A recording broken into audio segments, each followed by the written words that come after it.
Même dans une flaque, si, il y a de la vie. On travaille avec le Grand Parc, on a une convention de partenariat sur le refuge LPO de l'Île-Aux.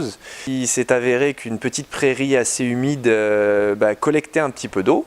Certains engins agricoles, malheureusement, ne savaient pas mais que ces crapauds avaient pondu dans ces petites mares. Donc le tracteur passait dedans et écrasait sans le savoir des pontes de crapauds calamites. Avec le contexte actuel d'érosion et de déclin de la biodiversité, c'était quand même dommage. Si on s'est dit, plutôt que de juste protéger l'espace, on va essayer de le protéger et de le rendre un peu plus pédagogique. L'idée étant de pouvoir faire un projet vraiment naturel du début à la fin.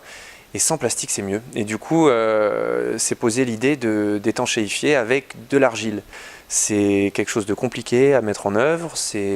Techniquement, il faut une grosse couche d'argile pour étanchéifier. Il faut la tasser, il faut qu'elle soit homogène sur l'ensemble de la surface. Et que cette argile, si possible, provienne justement d'à côté.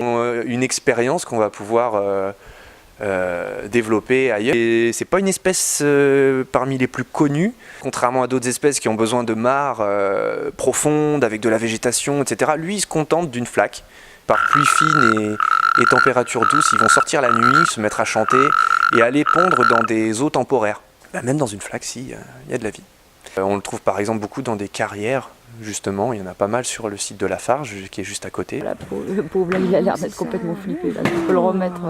C'est spécial comme crapaud quand même. Il est mignon, hein. Allez. Tout l'intérêt de pouvoir valoriser ces bouts dans le lieu là où on les a produits, c'est qu'en fait ce déchet non inerte retournera dans son lieu là où il a pris vie, c'est-à-dire le sous-sol. Plus que des déchets, ce sont des coproduits.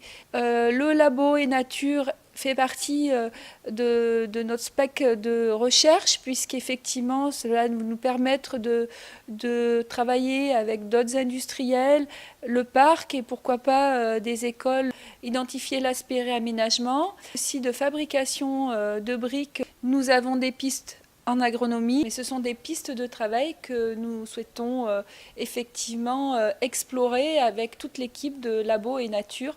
Territoire formidable pour pouvoir tester, innover tous les types de valorisation possibles, imaginables, proche d'un centre urbain et proche donc d'une installation de production de ces bouts.